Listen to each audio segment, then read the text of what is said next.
What's up, gamers? DreamcastGuy here, talking today about Exoprimal, because I've been playing this game quite a bit, and it's a project that kind of just confounds me.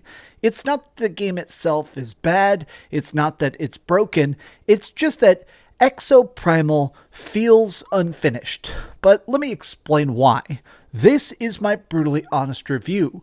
Please like the video and subscribe if you haven't already. So we're going to break this into 3 separate chunks. We're going to talk gameplay, we're going to talk about the story, because that feels very strange on its own, and of course we're going to discuss the lots of microtransactions, because even that is a bit of an odd duck. Now, first and foremost, let's talk about how this plays. Exoprimal is a 5v5 mech combat game where we're going against dinosaurs. Essentially, we're playing as a bunch of people that are stuck in like an interdimensional time loop. We keep existing on this tiny island where it's literally raining prehistoric beasties. So every mission, you're essentially fighting your way through the town and completing random objectives, trying to defend a point, trying to help somebody hack panels, or 95% of the time, just killing as many dinosaurs as possible.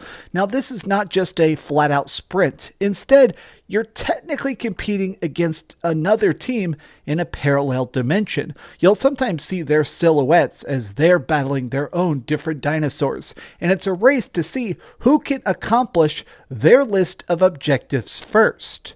Now brace yourself, because I am about to say a bunch of very negative things about Exoprimal, but I do want to quickly say I do kind of appreciate the art and the graphics.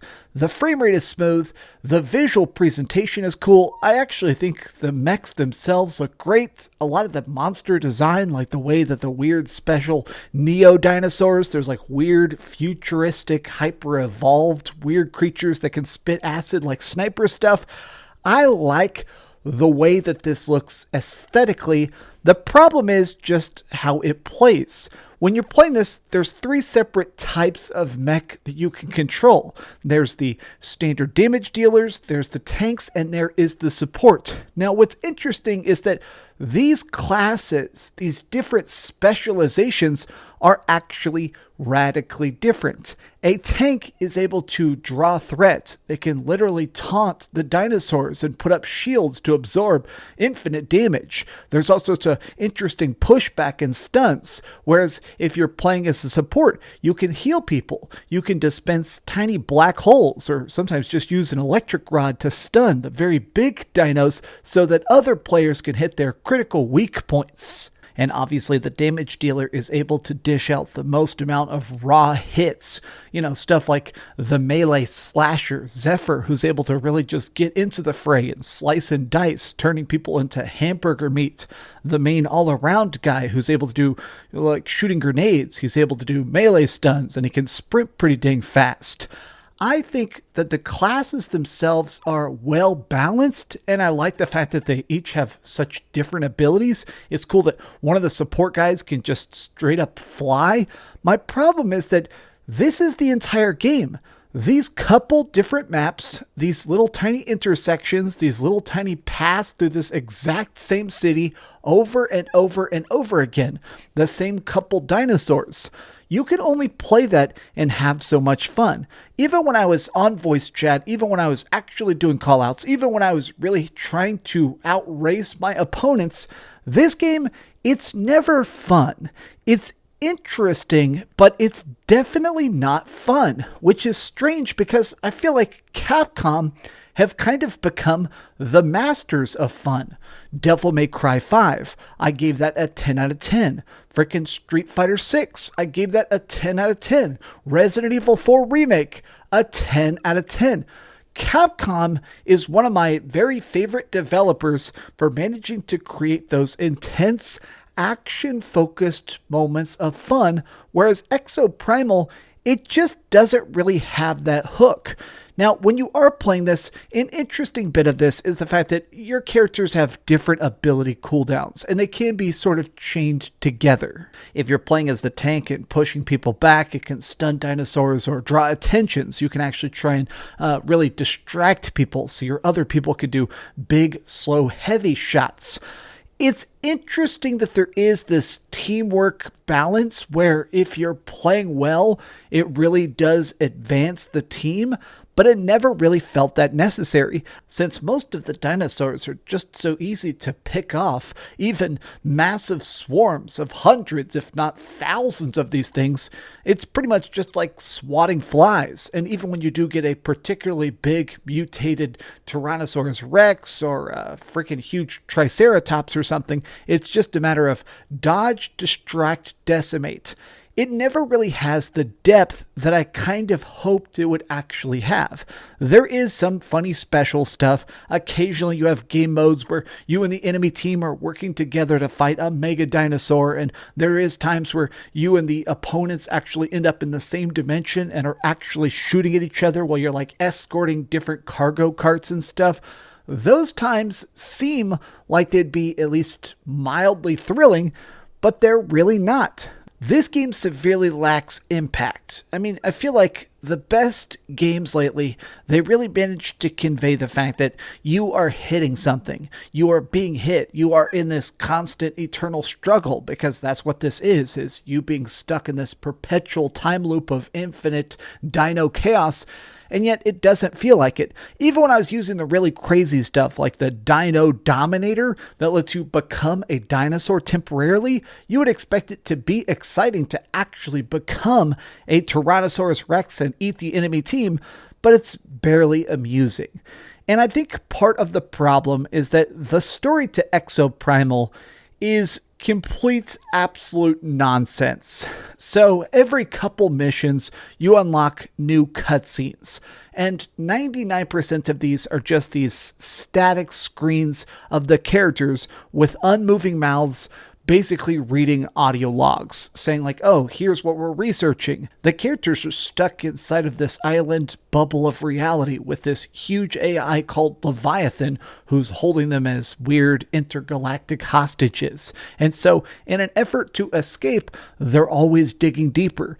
Now, I think the mystery of this on paper is cool, but the problem is that since we never really see that struggle because it is just these exact same repetitious maps, there are very few actual moments of emotion in this game.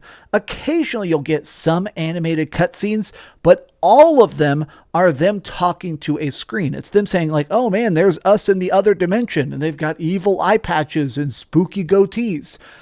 This game just seems like it's trying to be a vehicle for microtransactions above all else, which brings me to the battle pass.